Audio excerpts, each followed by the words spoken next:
discuss is Matt Towery, political analyst and pollster, Chris Bedford, author of the Beltway Brief. Chris, I meant wild-eyed, but it's kind of wide-eyed, socialist as well.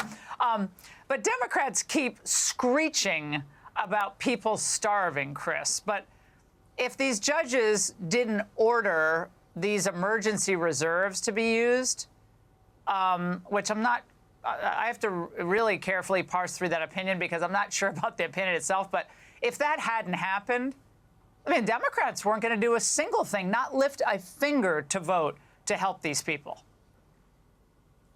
No, I don't think they would have. And first of all, Laura, happy anniversary for your show. It's been a wild 8 years and a great time being here with you. Thank you. Fun to watch. Thank you. The Democrats have not been able to figure out their messaging on this. Not one bit.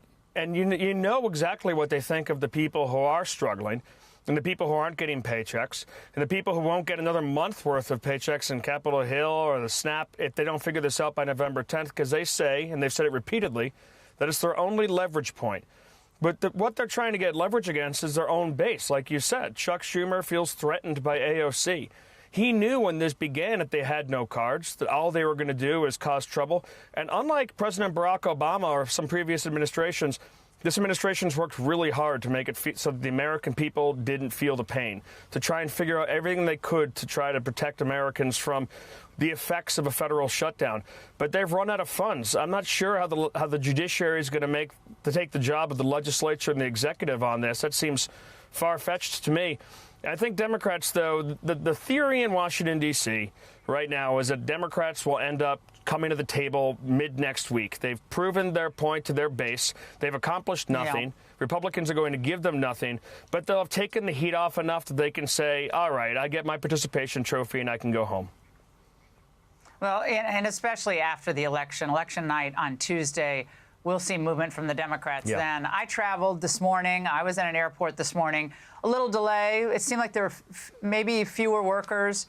Wasn't terrible that other airports might be feeling the effect of this government shutdown already. And Matt, Speaker Johnson was out there, and he's extremely frustrated after Democrats sued the Department of Agriculture. Watch this.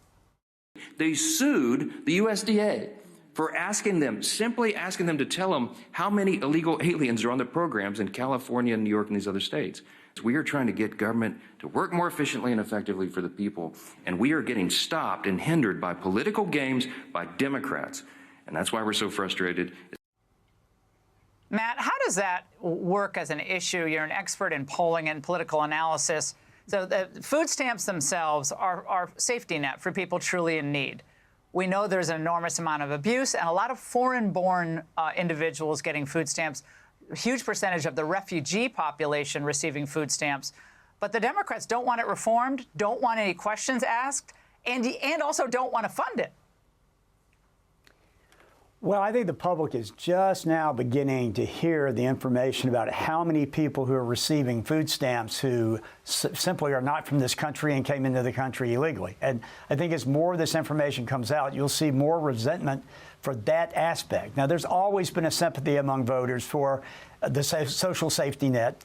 And I just want to add one thing about what the Democrats were doing. You know, I don't know that these decisions by these judges are helping them, because the Democrats really wanted people to not get this assistance and be up in arms and very upset and cause more turmoil over the next week. And these judges have stepped in and said, oh, well, we think we're going to feed you. How we're going to do it, I don't quite know. I do think that we're seeing a change in public opinion towards all of these benefits. You talked about Obamacare earlier. There's a slow shift. You won't see it from the legacy pollsters, and you won't hear from the legacy media.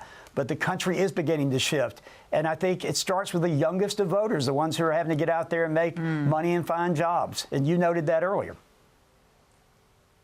Well, just for people who don't know the breakdown, we'll put up on the screen the number of people, according to the Center for Immigration Studies, who receive this assistance in the way of food stamps. 17% of illegal alien households use SNAP or food stamps in addition to food programs.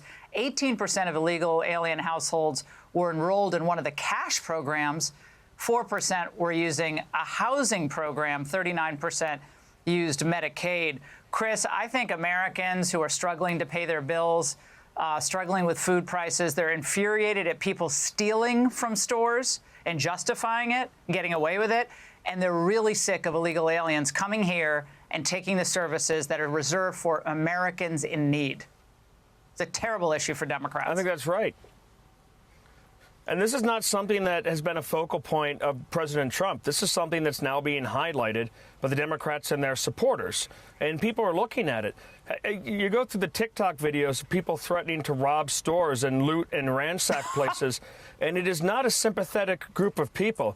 This is not little skinny orphans who are starving. This is not babies who are starving. This is people who refuse to work, who refuse to participate, who are taking advantage of a system, who put a lot of intellectual resources and energy into figuring out how to get free things as opposed to figuring out how to better themselves, better take care of their families, better their communities. And now it's all thrown in the limelight by themselves.